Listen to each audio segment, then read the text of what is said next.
Hi, everyone. Thanks for joining today's afternoon webinar. MediSked's delighted to have the opportunity to share some ideas for what we can expect from the administration.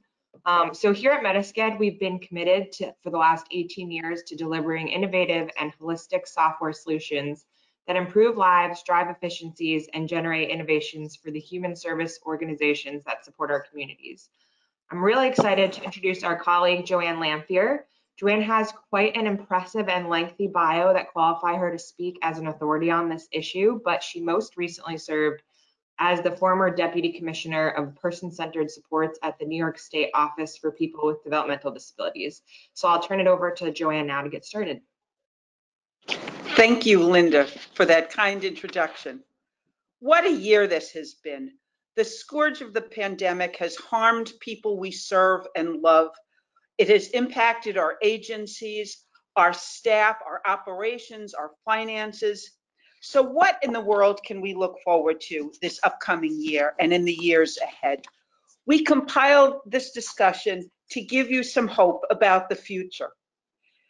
This discussion really contains no earth-shattering news. It's simply a high-level view for you about what we think federal policymakers are thinking about with respect to HCBS.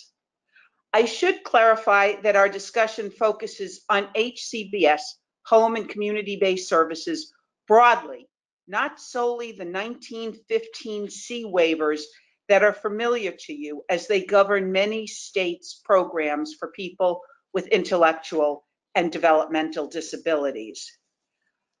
What do we expect as we're moving forward? Now, nearly 4 months into the Biden administration, we can assess the administration's early decisions to predict its future moves with respect to home and community-based services. I must emphasize and re-emphasize that COVID-19 and its amelioration remains the highest priority of the administration. And when you think about HCBS policy changes that we are recommending to be considered, it must be done within the boundaries and the framework of reducing the threat and consequences of the pandemic. We can't have HCBS hanging out there. It needs to be anchored in what we're trying to do at the national level to make people safer and well. Even before the pandemic, people with intellectual and developmental disabilities experienced considerable and significant health disparities. Many of you witness and address these disparities in your work each day. These health disparities and inequitable access to care affect about 7.4 million children and adults across the United States with intellectual developmental disabilities. And even before the pandemic, life expectancy for people with developmental disabilities was nearly 20 years below that of the general population. It's pretty staggering. The overlay of COVID onto the health disparities of people with intellectual and developmental disabilities compels thoughtful and courageous action now. There's a glaring spotlight of COVID on the failures of our healthcare system, specifically the health dangers facing people in nursing facilities and other congregate and institutional settings, and the poor performance of many nursing facilities and institutional settings to effectively tackle infectious disease risk. This widespread situation across the United States has generated interest among federal policymakers about the use of Medicaid waivers to support safe, community-based long-term care and supports. And all of this is anchored, when we think about HCBS, all of this is anchored in larger health policy framework that the administration has adopted at the federal level. And that is improving healthcare access overall for all populations, including insurance coverage, improving health quality and outcomes, addressing workforce shortages, encouraging innovative and improved models of services such as telehealth and integrated care, to achieve better value for money spent. And of course, reducing or eliminating health disparities. For individuals with intellectual and developmental disabilities, the disparity issues are significant. First, for people with intellectual and developmental disabilities, nearly 50% have been diagnosed with a co-occurring mental or behavioral health condition. These conditions are often ignored in our siloed system. 2, program silos among state agencies contribute to service gaps and poor integration. And 3, people with intellectual and developmental disabilities from racial, ethnic, and linguistic minorities experience even further disparities in access, quality, and outcomes. Again, I bring our discussion back to COVID. Individuals with intellectual disabilities are increased risk of negative COVID outcomes, as published in a recent New England Journal of Medicine commentary. Having an intellectual disability was found to be the strongest independent risk factor, other than age, for COVID-19 mortality in a cross-sectional study of nearly 65 million patients. The poor performance of nursing facilities in tackling infectious disease risk is a wake-up call, as I mentioned, fostering more interest in the use of Medicaid waivers to support safe, community-based long-term care and supports, and encouraging states to address disparity in the availability and delivery of services. Congress passed and the administration signed the American Rescue Plan Act of 2021. This is good news for HCBS. Federal COVID relief funds will help HCBS in at least one important way. Across the states, Medicaid funding for HCBS will increase.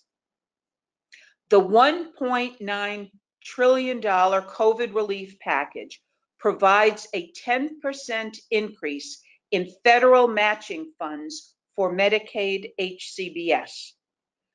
CMS, that is the Centers for Medicare and Medicaid Services, will allocate these funds to state Medicaid agencies, which then will allocate the funds to enhance or expand HCBS. States have broad discretion in the use of these funds. They must, however, supplement existing funding and not reduce current state spending on HCBS. An estimated infusion of nearly $12.7 billion in extra funding for HCBS nationwide will be available starting April 1st for 1 year as a result of this legislation. I should add, though, that federal guidance from CMS has not been published on the use of these funds. What we're saying about potential uses has come from commentary and legislative discussions and so forth. We expect the uses of these funds to be broad-based in terms of how relief can be allocated to state agencies and then across the board. First, it will enable states to respond more effectively to the ongoing pandemic, serving people safely at home. It will encourage the expansion of HCBS. It will allow provider agencies, such as those that you support, to recover faster from COVID related to lost revenue and additional expenses. It could reduce or eliminate waiver waiting lists that have plagued state programs and expand access to desired services, such as telehealth. It could be used for pay and benefit enhancements for workers who have really been stressed with this pandemic, maybe more training and other workforce developments. It could also be used to implement pilot programs to test proof of concept for specific innovations. So this is all good news. This is beginning to happen. Now let's look at what the Biden transition team recommended for HCBS, because it provides some guidance about the particular interests of the administration and people who serve in it with respect to HCBS. And they're listed here in no rank order. First, implementing the HCBS final rule that was adopted in 2014, fully implementing it. Improving the Medicaid buy-in program so people with disabilities could work and not lose Medicaid. Expanding mental health and behavioral health services. Putting HCBS on equal footing with institutional settings. And many of us may think this is, really, this would happen? But it may have some traction, according to researchers and analysts in this administration. We go to the next slide, which is more ideas, which is strengthening the direct care workforce, including increasing minimum wages and providing tax relief, and increasing money follows the person to assist individuals transitioning out of congregate settings. And also, and finally, affirming the right of individuals to self-direct and encouraging states to extend to family members the opportunity to work for individuals. Again, these are recommendations from a transition team, and yet some have begun to find their way into executive orders and legislative proposals. If we look now to new HHS leadership, we can also find some clues about their particular interests. Xavier Becerra is the new secretary of HHS, the Department for Health and Human Services, which covers many, many health agencies. The Senate confirmed him last month. He's a former member of the US House of Representatives, and he served as California's Attorney General. Chiquita Brooks-LaSure was proposed to be the CMS administrator. She is well respected in health policy circles. She headed the Biden health transition team. Her expertise is Medicare, Medicaid, insurance market reform. She is focused on health equity and consumer information. And yet in mid-April, the Senate Finance Committee decided to hold and not, it was a party line split, to not move her recommendation for to service forward because they wanted to deal with a dispute that the new Biden administration is having with Texas with respect to its 10-year waiver. So that'll work itself out. Then there's Allison Barkoff, who is she was sworn in and is serving as ACL's principal deputy administrator. ACL is the Administration for Community Living, and the agency is focused a great deal on HCBS, really, and she's the acting administrator. So she has particular expertise and commitment in the area, so we expect to hear lots from her in the future. Another place where we can get clues about the Biden administration is the National Association of Medicaid Directors, which provide an important link to all the states across the United States. And their recommendations to the transition team wouldn't surprise you. First, it strengthened the state and federal partnership with a commitment to efficient administration, mutual accountability, and consistent communication. As you know, sometimes the communication channels have gotten unwieldy and confusing.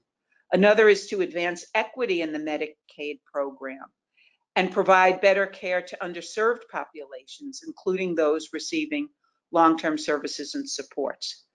Another recommendation is to offer states more flexibility to innovate, and they called for seamless renewals of Appendix K flexibilities under 1915C waivers. Now you might wonder what is Appendix C, but Appendix K, but it is a standalone appendix in the 1915C waivers for HCBS, and they're used by states in emergency situations. Nearly all the states have utilized Appendix K and adjusted their waivers this past year during the pandemic crisis. And so the flexibilities in many cases are really desired by the states, and many people would like them to continue past that 1-year approval. Now, there's a real question about how the states and how the federal government will unwind from the pandemic in terms of continuing offering flexibilities. What will the new rules be? It's a question to sort out. So we look to what might be Medicaid predictions we would make about the future. And I first want to state again about how state Medicaid waivers are important engines that support community-based care, and they allow people to be served at home rather than in an institution. Particularly, they are important to older Americans and people with disabilities. Now, several states have expressed an interest in continuing their 10-year waiver approvals that were awarded at the end of the previous administration. The Biden administration is unclear about these timelines and how long a waiver should be approved. It's possible that states could be approved to extend existing waivers for long periods if they've demonstrated results. Yet CMS is unlikely to allow such a long waiver period for new or untested provisions. There have been suggestions for CMS to liberalize the use of Medicaid waivers for broader healthcare related initiatives, such as housing. But at this point, perhaps it's more discussion than action, because it remains uncertain how political and stakeholder resistance could be overcome and how multi-sector collaboration could really be fostered to achieve more equity through waiver requirements. So this is a point of continuing discussion. Now, of course, another area that we highlight are the duals. The duals are people who have both Medicare and Medicaid coverage, and there are an estimated 12.2 million beneficiaries who have both Medicare and Medicaid coverage, and they are often the sickest and the poorest of all Medicare beneficiaries. For Medicare and Medicaid, people who have dual coverage consume about 1/3 of all Medicare and Medicaid funds. And so there are obvious reasons to improve care for the duals, better integrating that care and delivering better services for them and better value for the money that's spent. So we expect continued encouragement of states to promote integrated care. That seems to be the magic word, integration, through Medicaid managed care, through PACE, through D-SNPs, and Medicare Advantage options. Now, D-SNPs are dual special needs plans. They are a Medicare Advantage plan, and they provide coordinated care to people who are duals, people who are in institutions, people who have severe chronic conditions, and states may cover some Medicare costs that Medicare wouldn't normally cover. It's a voluntary option, but I expect that we'll see more discussion about D-SNPs rather than FIDA, which is the fully integrated duals advantage that was highlighted in the Obama administration. There has been disappointing take-up by members. Now, policymakers generally agree that better managed care can offer a more holistic and integrated approach across providers, sharing risk and reward for the HCBS population. But there's no clear unified approach yet that is emerging, although discussions in April at the MACPAC meeting focused on better integrated care through D-SNP contracting. MACPAC is the Medicaid and CHIP Payment and Advisory Commission. It is a nonpartisan legislative agency that provides recommendations to the federal government. The U.S. Comptroller General appoints members of MACPAC. But I would also offer that we expect far more scrutiny by CMS and the states of managed care performance concerning the delivery of long-term services and supports and HCBS.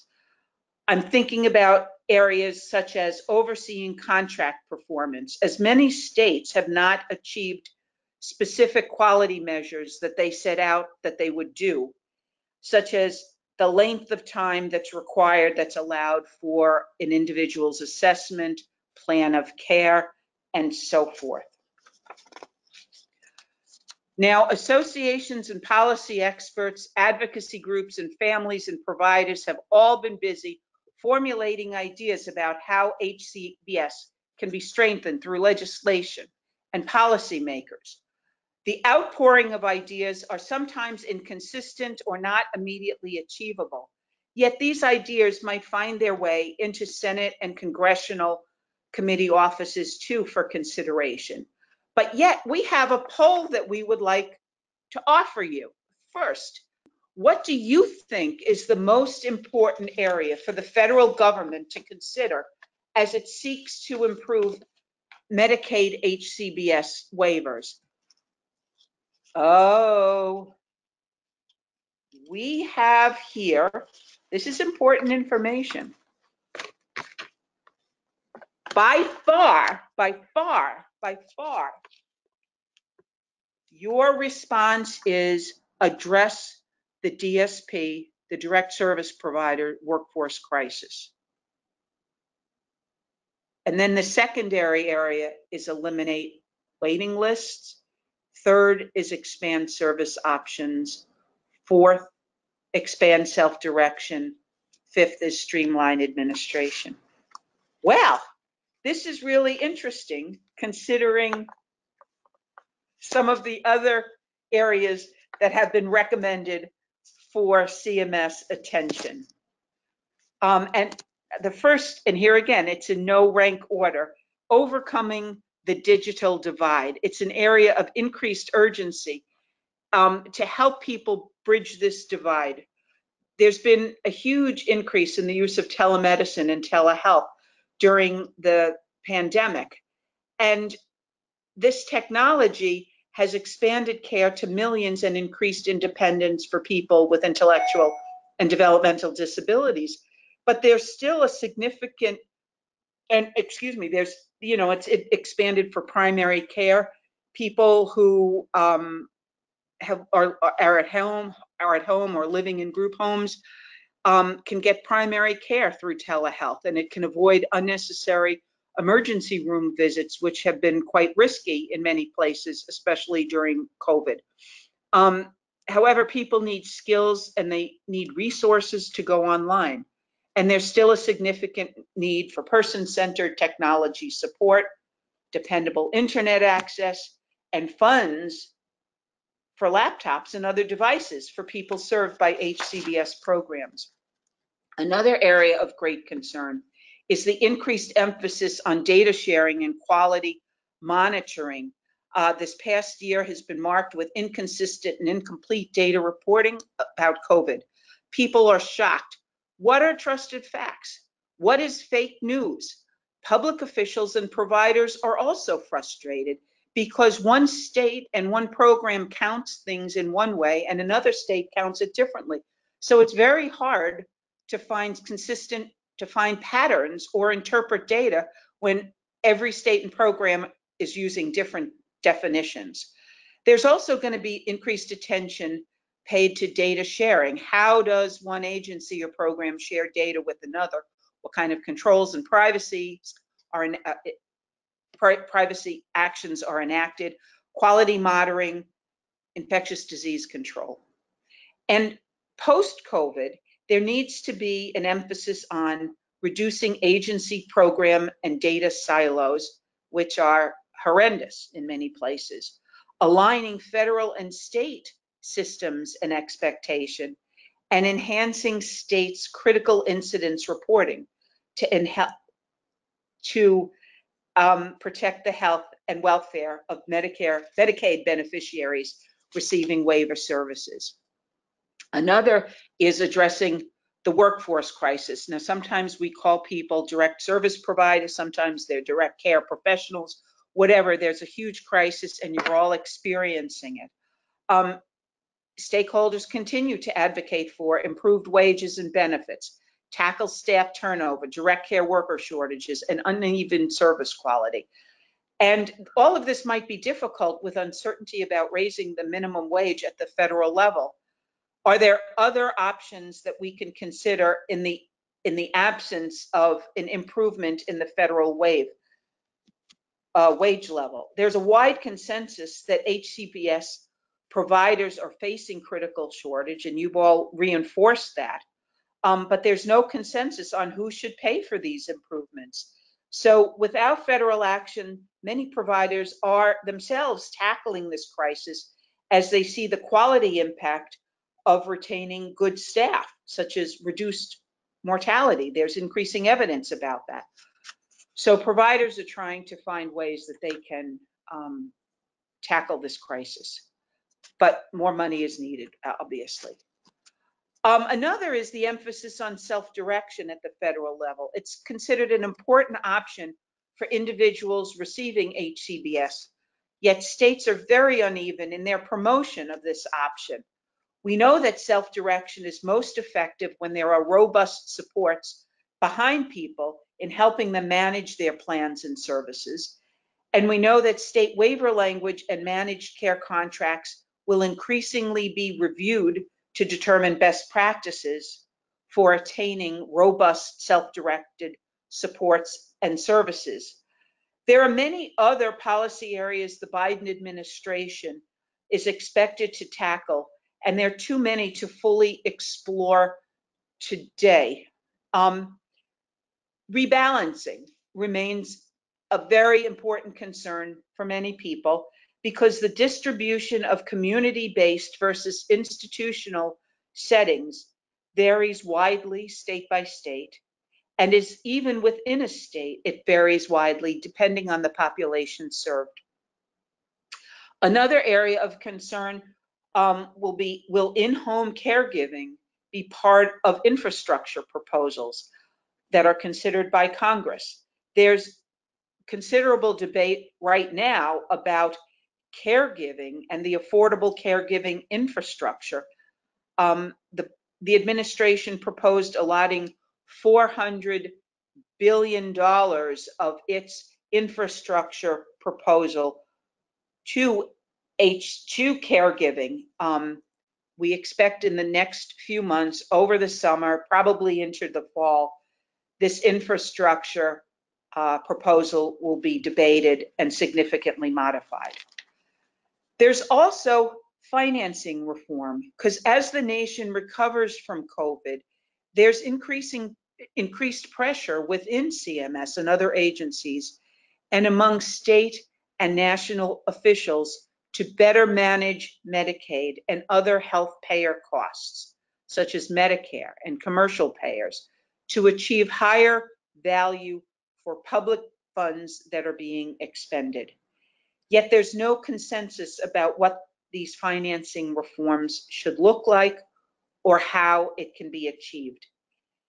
Healthcare financing, as you may know, is often considered another third rail of politics, in addition to Social Security.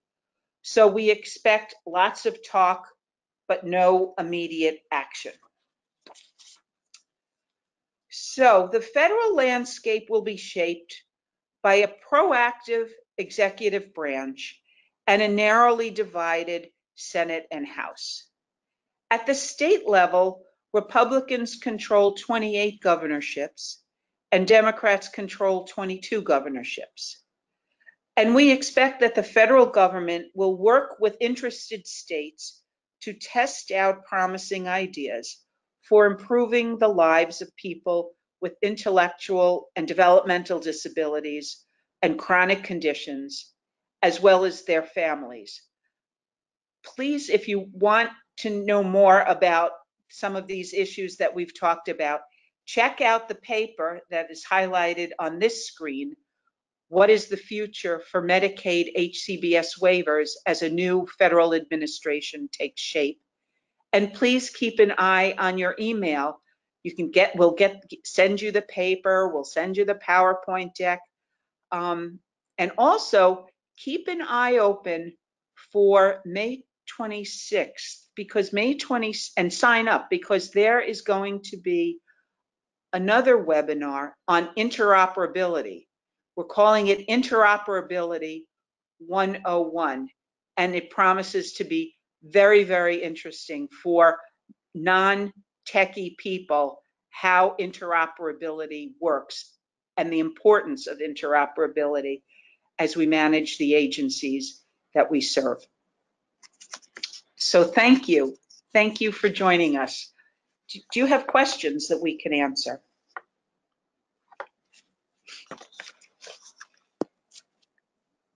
Thanks, JoAnn. We do have some questions that came in through the box. Let me just open them up and we can walk. I will read them to you for you to respond.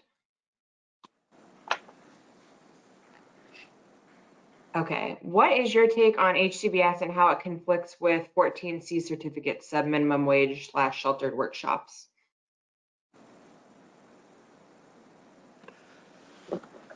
How HCBS conflicts with sheltered workshops?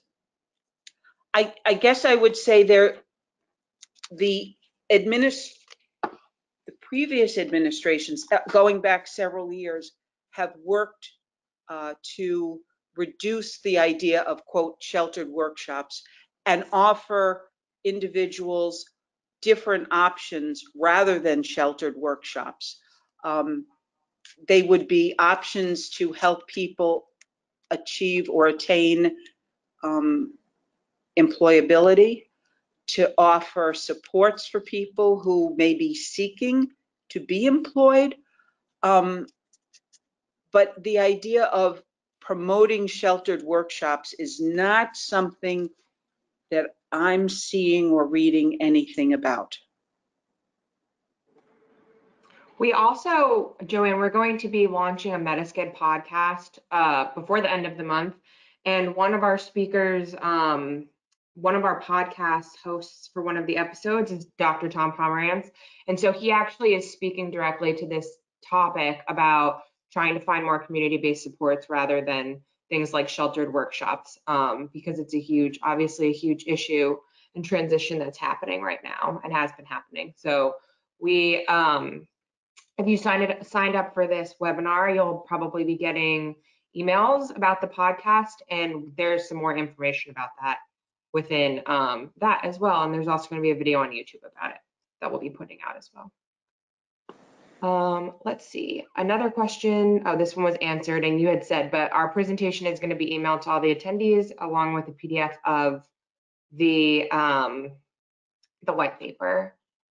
This is more of a comment, but it said we can't address those other areas if we don't have staff to provide the services. So that is very true, but I'll let you respond if you'd like, JoAnn. It is such a crisis, workforce shortages for people who serve people with intellectual and developmental disabilities and their families, and for aging parents and older Americans. The workforce is a crisis. And it boggles my mind, well, maybe it shouldn't, how it is that people that are so essential to caring for people we love are so disrespected in terms of wages and benefits. And there are a lot of people making money in the healthcare field. And my personal view is we need to be paying direct care workers a lot more money and helping them achieve quality objectives, helping them have a pathway to developing additional skills. I know some states and some providers are doing a lot to try to focus on recruiting and retaining direct care workers.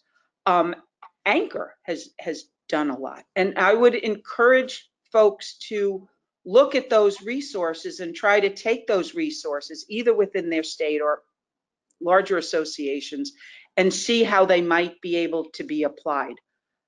I'm not being Pollyanna here. I'm just saying, yes, there is a crisis. Now, what can we do? What can we do? Absolutely. So our next question is, are there any states where providers are building collaboratives to enhance the provision of services and to compete effectively while delivering services? I think in most states, providers are saying that they're doing that. Whether they're doing that or they're just saying that, I'm wondering if there's any more specificity to the question. Okay, we can have the person who asked that just reach back out in the question box. Another question came through. Are there any discussions for standardizing on a national basic HCBS waiver assessment similar to OASIS to eliminate state-to-state disparity? It's been talked about for years. Okay. This one says, thank you for the informative webinar. In terms of digital divide priorities, has there been any discussion on the federal level to start covering internet in order to ensure equitable telehealth services, which is an infrastructural obstacle?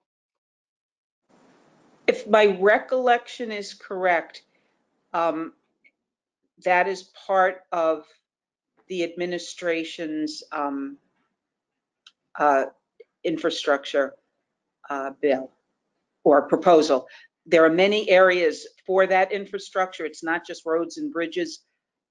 And I think what we're talking about is included in that. Yeah, I know there's been a lot of emails from that the FCC is trying to launch an emergency broadband benefit program. So I know that that is limited to people who have different things that they have to meet, qualifications that they have to meet, but I know that it is definitely part of the Biden administration piece. Let's see. Okay, another comment. The profession needs to be established as a profession in the public eye. This is referring to DSPs. In the public eye, in the same way a CNA or medical professional is recognized, there should be education and certification outside of individual agencies. Currently, it is up to each agency to train, which is unfunded. You know, I've watched over the years how the nursing profession has achieved increased stature, and in fact, in many states, increased scope of practice, which had been unheard of years ago. And I suspect that the same kind of efforts that, for example, CNAs put forth and are now recognized, I think we're going to have to continue that advocacy across the board in many different ways on behalf of the direct care workforce. Yeah, there's a lot of comments here about the direct support or the direct care workforce. Let's see. Yeah, comment. We can't even get anyone to apply. We lost a third of our staff during COVID. It'll be impossible to build services back without staff. Is there any discussion on working with immigration to encourage laws or regulations that could draw immigrants into the U.S. and into our field? If there are, I assume there are discussions with the immigration staff. They're not public discussions because, as we all know, the discussion about immigration is fraught with challenges. But you're absolutely right. In many states, localities have depended on the immigrant workforce to provide direct care support, and they're having a hard time right now. So I also think maybe that's another option, another avenue to pursue in our advocacy. Yeah, I've sat in on some really interesting webinars about different states that are trying to tackle the DSP workforce crisis in a few different ways. So in Ohio, they have this C3PO program where they basically try to funnel students from high school who might be a good fit and create sort of a career ladder for them to become DSPs and then work their way up. And there's a similar program in Kansas who is using the Ohio model. So it would be interesting for people to look further into that to see what other states are doing, since we can learn a lot from our colleagues in other places. And I know that several unions, specifically SEIU, are on top of this issue too. Okay, do you have any suggestions for how we can continue to track the administration's priorities and decisions in these areas? These are some exciting recommendations, but it will depend on if it gets any traction. How can we track and be more involved?